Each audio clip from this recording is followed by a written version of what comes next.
Hello and welcome to the chemistry class once again. आज हम पढ़ रहे हैं methods of preparation common to both aldehydes and ketones, यानी एल्डिहाइड और कीटोन को बनाने की विधियां जो इन दोनों के लिए कॉमन है। हम ये पढ़ रहे हैं पार्ट 2, क्योंकि इससे पहले भी हम ऑक्सीडेशन के द्वारा, अल्कोहल के ऑक्सीडेशन के द्वारा एल्डिहाइड और कीटोन की बनाने की जोन्स रिएजेंट और पीसीसी यानी पिरिडीनियम क्लोरोक्रोमेट की मेथड को पढ़ चुके हैं। आइए आज हम देखते हैं कुछ और methods of preparation of aldehydes and ketones. तो ये भी ऑक्सीडेशन ऑफ अल्कोहल्स के द्वारा हैं और ये भी इम्पॉर्टेंट मेथड्स हैं, जो कि नेट जैम के अनुसार भी ये इम्पॉर्टेंट है कॉम्पिटिटिव एग्ज़ाम्स के लिए, जहाँ केमिस्ट्री के बेसिस पे आप एग्ज़ाम्स देते हैं वहाँ के लिए भी इम्पॉर्टेंट है, और इम्पॉर्टेंट है एमएससी के लिए और बीएससी के एग्जामिनेशंस के लिए। तो देखिए, क्रोमिक एसिड जो है वो जब हम सोडियम डाइक्रोमेट या पोटेशियम डाइक्रोमेट के साथ अगर हम सल्फ्यूरिक एसिड का रिएक्शन करवाते हैं और उसके द्वारा हमें क्रोमिक एसिड प्राप्त होता है, तो उस क्रोमिक एसिड के द्वारा अल्कोहल्स का ऑक्सीडेशन किया जा सकता है। Chromic acid is formed by this reaction. जो क्रोमिक एसिड है इस रिएक्शन के द्वारा बनता है। देखिए, ये सोडियम या पोटेशियम का जो डाइक्रोमेट आयन है वो यहाँ लिखा गया है। तो ये डाइक्रोमेट आयन वाटर की प्रेजेंस में, क्योंकि हम सल्फ्यूरिक एसिड इन वाटर ले रहे हैं, ये सॉल्यूशन एक्वस सॉल्यूशन ले रहे हैं, जलीय विलयन ले रहे हैं, तो और उसमें देख सकते हैं कि आप एसिड डाइक्रोमेट आयन बनता है। इसमें क्योंकि नेगेटिव चार्ज है और एक और अगर पॉजिटिव चार्ज का हाइड्रोजन आयन इसके साथ लग जाता है तो वो हो जाएगा क्रोमिक एसिड। तो ये क्रोमिक एसिड का जो डाइक्रोमेट आयन है वो यहाँ पर दिखाया गया है। इक्विलिब्रियम रिएक्शन है, उसके द्वारा ये फॉर्मेशन हो रही है। देखिए, प्राइमरी अल्कोहल है, उसका हम सोडियम या पोटेशियम डाइक्रोमेट इन सल्फ्यूरिक एसिड और काजलीय विलयन में अगर हम ऑक्सीडेशन करवाते हैं प्राइमरी अल्कोहल्स का, तो ऑक्सीडेशन हो रहा है। देखिए, इस रिएक्शन के द्वारा एल्डिहाइड प्राप्त होता है। ये जो एल्डिहाइड है जो प्राइमरी अल्कोहल से के ऑक्सीडेशन के द्वारा प्राप्त हुआ है, वो फर्दर कार्बोक्सिलिक एसिड में भी ऑक्सीडाइज हो सकता है।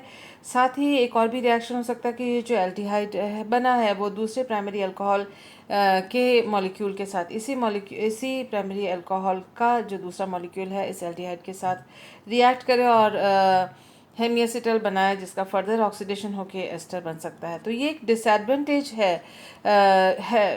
इस ऑक्सीडेशन का, chromic acid oxidation with the help of sodium या पोटेशियम डाइक्रोमेट इन सल्फ्यूरिक एसिड। तो अगर हम डाइक्रोमेट को सल्फ्यूरिक एसिड में लेते हैं प्राइमरी अल्कोहल्स का, फर्दर ये साइड रिएक्शंस हो सकते हैं।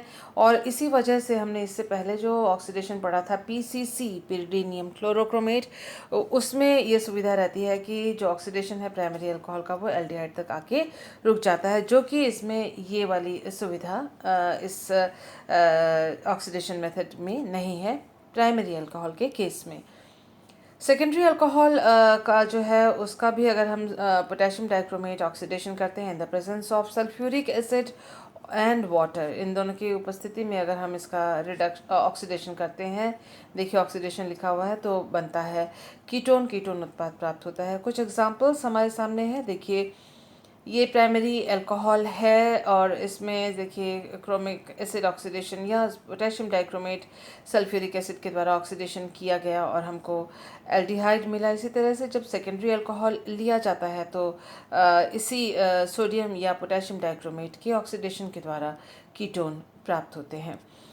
तो आइए देखते हैं कि अभिक्रिया किस प्रकार से होती है। कोई नई बात इसके अंदर नहीं है। देखिए, इससे पहले भी जोन्स रिएजेंट पे हमने क्रोमिक एसिड ऑक्सीडेशन को हमने पढ़ा था। सेम टू सेम हम यहाँ पढ़ रहे हैं। यहाँ जो आर प्राइम है वो हाइड्रोजन अगर होता है तो ये प्राइमरी अल्कोहल होगा, और अगर ये आर प्राइम कोई एल्काइल समूह है तो फिर ये सेकेंडरी अल्कोहल होगा। और उसी प्रकार से हमें प्राइमरी अल्कोहल से एल्डिहाइड और सेकेंडरी अल्कोहल से कीटोन प्राप्त होता है। अगर आप इस रिएक्शन को लिखकर करते हैं तो आपको इससे पहले वाले रिएक्शन में जो जोन्स रिएजेंट में देखा था आपने, वही का वही लगभग सेम है, तो आपको ये याद हो जाएगा। जो रिएक्शन मैकेनिज्म है उसको देख के कन्फ्यूजन या घबराहट आपको नहीं होनी चाहिए, क्योंकि लिख के जैसे ही करेंगे बड़ा सिंपल है। तो लिख कर प्रैक्टिस कीजिएगा। देखिए अल्कोहल हमने लिया और इसमें से आप देख सकते हैं कि ये H और ये OH ये दोनों अगर बबल बनाएं और H2O इसमें से निकाल दें। और उसके बाद ये जो ऑक्सीजन है कार्बन के साथ जो अल्कोहलिक ऑक्सीजन है, ये ऑक्सीजन और ये क्रोमियम, इन दोनों के बीच में ये नया बॉन्ड बनता है और इन दोनों के बीच में से ये छोटा मॉलिक्यूल वाटर का निकल के आ जाता है। ये है स्लो स्टेप, धीमी गति का चरण, जो कि रेट डिटरमिनिंग स्टेप या RDS है। सेकंड स्टेप जो है वो फास्ट है और इसको जो कहते हैं, जो इंटरमीडिएट बनता है उसको कहते हैं क्रोमेट एस्टर। इसका नीचे नाम लिख लीजिएगा, क्रोमेट एस्टर, जब आप नोट्स बनाते हैं। और आप देखिए क्रोमेट एस्टर में फर्दर ये जो वाटर का जो ऑक्सीजन है उसका जो लोन पेयर है वो इस हाइड्रोजन के साथ बॉन्ड बना के इस हाइड्रोजन को निकाल लेता है और इस कार्बन हाइड्रोजन बॉन्ड के इलेक्ट्रॉन्स जो है वो कार्बन ऑक्सीजन के बीच में शिफ्ट हो जाते हैं। जो यहाँ पर सिंगल बॉन्ड है उसकी जगह एक और बॉन्ड पहुँच जाता है, तब जाके कार्बन और ऑक्सीजन के बीच में डबल बॉन्ड बनता है। ऑक्सीजन जो है वो क्योंकि 3 बॉन्ड्स को होल्ड करना नहीं चाहता, तो ये जो ऑक्सीजन और क्रोमो ग्रुप के बीच में, क्रोमियम के बीच में जो बॉन्ड है वो उसके इलेक्ट्रॉन्स क्रोमियम अपनी ओर ले लेता है और फलस्वरूप आप देख सकते हैं as a result of which जो टोटल है वो इस तरह से क्रोमेट आयन और आप देख सकते हैं कि H3O, यहाँ H जो है ये HCrO3 माइनस और H3O प्लस, ये दोनों जो आयन्स हैं यहाँ पर बन रहे हैं एज अ रिजल्ट ऑफ इसके इस इलेक्ट्रॉन डिस्प्लेसमेंट और न्यू बॉन्ड फॉर्मेशन के नतीजन। तो इस क्रोमेट एस्टर से अब हमें मिल रहा है ये एल्डिहाइड या कीटोन, यानी ये कार्बोनाइल यौगिक हमें प्राप्त हो रहा है HCrO3 minus NH3O plus ions. तो ये हमारा मुख्य उत्पाद है। तो ये मैकेनिज्म सेम है जो हम इससे पहले पढ़ चुके हैं, तो ये जस्ट रिपीटेशन है। आइए देखते हैं नेक्स्ट मेथड। जो नेक्स्ट मेथड है oxidation of alcohols by NBS यानी एन ब्रोमो सक्सिनिमाइड। NBS जो है वो अक्सर आपने ब्रोमिनेशन के लिए पढ़ा होगा। देखिए NBS यानी N bromo succinimide is generally used as a brominating agent. इसको आमतौर पर ब्रोमिनीकरण के लिए इस्तेमाल किया जाता है, ब्रोमिनेटिंग एजेंट है ये, but it is also used an oxidizing agent. तो NBS जो है वो एक ऑक्सीकारक के तरह भी कार्य करता है, ये इम्पॉर्टेंट बात है। देखिए it is a very selective oxidizing agent. ये बहुत अच्छा ऑक्सीकरण या ऑक्सीडेशन करने वाला ऑक्सीडाइजिंग एजेंट है, ऑक्सीकारक है NBS। तो ये रहा NBS। N के ऊपर नाइट्रोजन के ऊपर ब्रोमो ग्रुप जुड़ा हुआ है, नाइट्रोजन और ब्रोमीन के बीच में बॉन्ड है, इसीलिए कहा जाता है N ब्रोमो, और ये है सक्सिनिमाइड।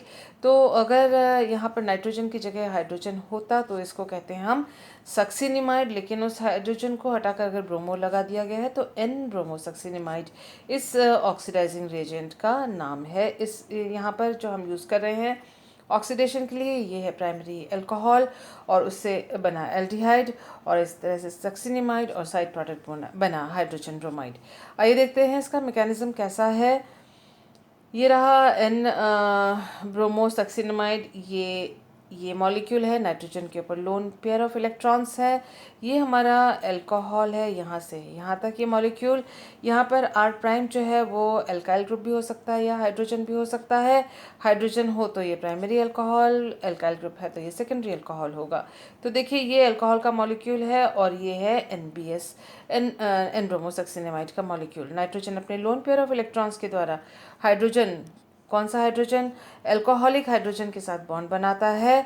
तो आप देख सकते हैं ये NH बॉन्ड बना, और इसके साथ ही आप देख सकते हैं कि ये जो ऑक्सीजन और हाइड्रोजन बॉन्ड के इलेक्ट्रॉन्स हैं ये कार्बन और ऑक्सीजन के बीच में डिस्प्लेस हुए, जो कि आप इस लाल रंग के एरो के द्वारा देख सकते हैं, और जिसकी वजह से as a result of which ये जो ऑक्सीजन एंड हाइड्रोजन का बॉन्ड है वो ब्रेक होता है या टूटता है। और आप देख सकते हैं कि हाइड्रोजन और ऑक्सीजन के बीच में कोई बॉन्ड यहाँ पर नहीं है। इसके अलावा क्योंकि कार्बन के ऊपर अब 5 बॉन्ड हो जाते हैं, वो पांचों बॉन्ड को होल्ड नहीं कर सकता, धारण नहीं कर सकता, इसलिए कार्बन हाइड्रोजन बॉन्ड के इलेक्ट्रॉन्स जो हैं वो जो ये ब्रोमो ग्रुप है एन ब्रोमो सक्सिनिमाइड का, उसके बीच में ये शिफ्ट हो जाता है।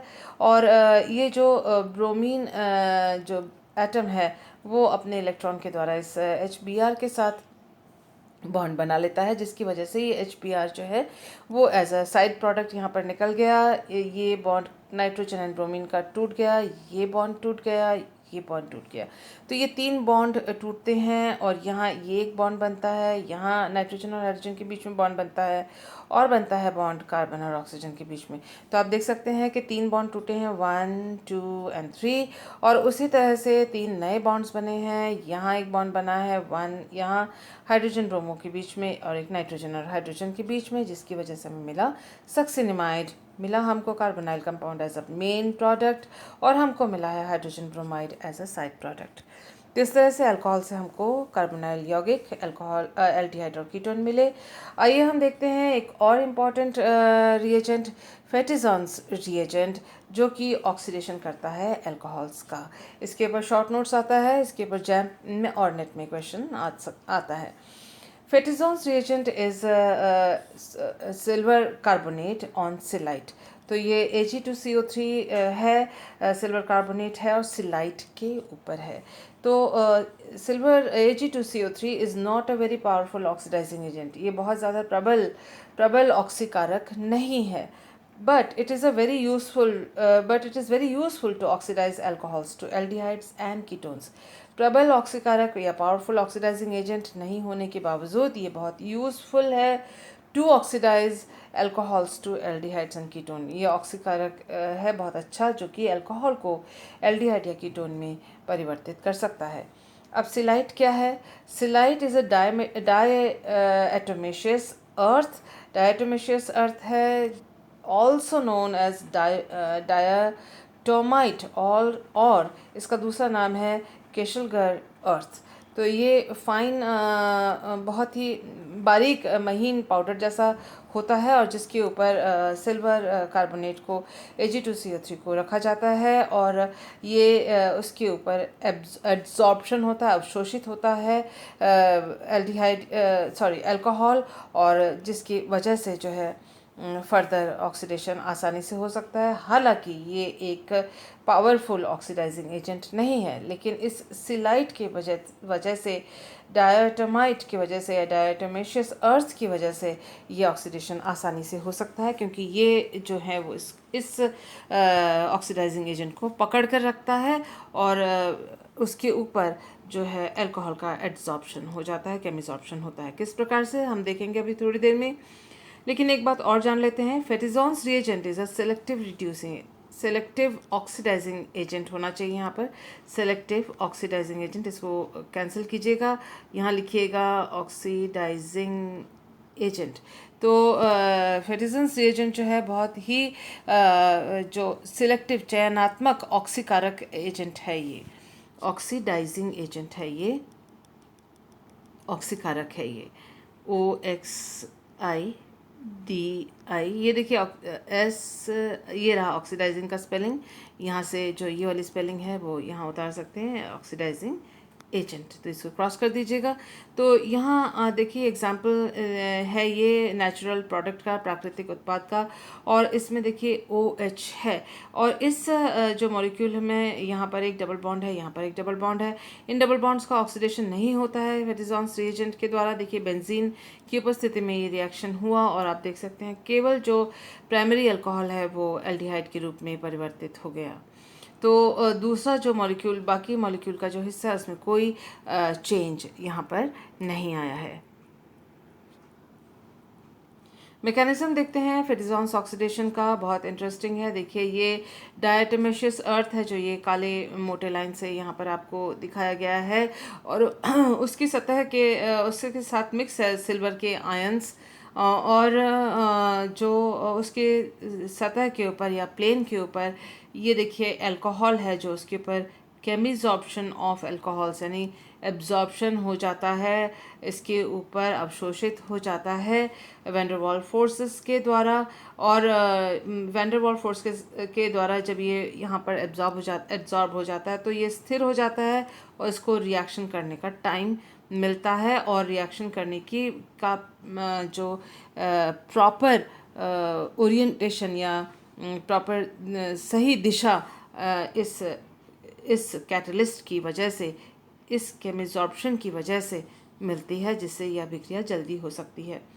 आप देख सकते हैं सिल्वर प्लस आयन के रूप में है, और यहाँ से आप देख सकते हैं जैसे कि इलेक्ट्रॉन्स का है शिफ्ट जो है वो दिखाया जा रहा है कि इलेक्ट्रॉन्स यहाँ से सिल्वर की ओर आ रहे हैं, ऑर्गेनिक कंपाउंड से सिल्वर प्राप्त कर रहा है। तो सिल्वर जो है वो रिड्यूस हो गया ज़ीरो में ऑक्सीडेशन स्टेट में, यहाँ से +1 से +0 में +1 से ये ज़ीरो में चेंज हो गया है। तो सिल्वर जो है वो रिड्यूस हो गया, लेकिन अल्कोहल जो है वो ऑक्सीडाइज हो गया क्योंकि इसके इलेक्ट्रॉन्स चले गए हैं। इसके बाद देखिए ये स्थिति आती है जहाँ पर ये पॉजिटिव चार्जेस हैं और ऑक्सीजन और कार्बन ऑक्सीजन और हाइड्रोजन के बॉन्ड के जो इलेक्ट्रॉन्स हैं ये कार्बन और ऑक्सीजन के बीच में शिफ्ट हो गए, इसलिए डबल बॉन्ड। और क्योंकि इलेक्ट्रॉन्स इस बॉन्ड के शिफ्ट हो गए तो ये बॉन्ड टूट जाता है और इस तरह से H+ के रूप में ये अलग हो जाते हैं। और यहाँ आप देख सकते हैं कि C डबल बॉन्ड O यानी कार्बोनाइल यौगिक उत्पाद के रूप में प्राप्त होता है, और जैसे ही ये प्रोडक्ट बनता है ये इस सतह को, इस सरफेस को वो छोड़ देता है और अलग हो जाता है उत्पाद के रूप में, चाहे वो एल्डिहाइड हो चाहे वो कीटोन हो। The preference of oxidation of various alcohols is as follows. जो प्रेफरेंस ऑर्डर है कि कौन सा पहले होगा, वो प्रायिकता जो है वो इस प्रकार से है। देखिए एलाइलिक और बेंजाइलिक अल्कोहल सबसे ज़्यादा ऑक्सीडाइज होते हैं, सेकेंडरी अल्कोहल उससे कम ऑक्सीडाइज होता है, सबसे आसानी से प्राइमरी अल्कोहल जो है वो सबसे कम ऑक्सीडाइज होते हैं। एक बार दोबारा देख लीजिए, एलाइलिक और बेंजाइलिक अल्कोहल्स जो सबसे ज़्यादा ऑक्सीडाइज होते हैं इजीली, उससे कम ऑक्सीडाइज होते हैं सेकेंडरी अल्कोहल, और सबसे कम जो आसानी से ऑक्सीडाइज होते हैं एल्डिहाइड और कार्बन में, वो हैं प्राइमरी अल्कोहल्स, जो सबसे मुश्किल से ऑक्सीडाइज होते हैं कार्बोनाइल यौगिकों में यानी एल्डिहाइड में। एल्डिहाइड से आसान है कीटोन्स को प्राप्त करना, और उससे आसान है इस तरह से एरोमेटिक और एलाइलिक कार्बोनाइल कंपाउंड्स को प्राप्त करना। If more than one OH group are present in a molecule, then Fettison's reagent oxidizes only one OH group. यदि किसी भी यौगिक में एक से ज़्यादा OH ग्रुप से अल्कोहलिक समूह हैं तो फेटिसन्स रिएजेंट जो है वो एक सिलेक्टिव या चयनात्मक ऑक्सीकारक है, इसलिए वो केवल एक को ही ऑक्सीडाइज करता है। ये भी एक बहुत बड़ी बात है, जिससे कि मतलब सिलेक्टिविटी में बहुत इंपॉर्टेंट चीज़ है, जिससे कि सारे OH ग्रुप ऑक्सीडाइज ना हो के केवल एक ही या इच्छित OH ग्रुप ऑक्सीडाइज होता है, और हमें जिसकी वजह से अपना इच्छित जो यौगिक है वो प्राप्त होता है। मुझे उम्मीद है कि आपको आज का ये जो मैकेनिज़्म है और ये जो मेथड है एल्डिहाइड और कीटोन को प्राप्त करने का ऑक्सीडेशन के द्वारा आपको समझ में आया होगा। नोट्स बनाते रहिए। Thank you for being with me.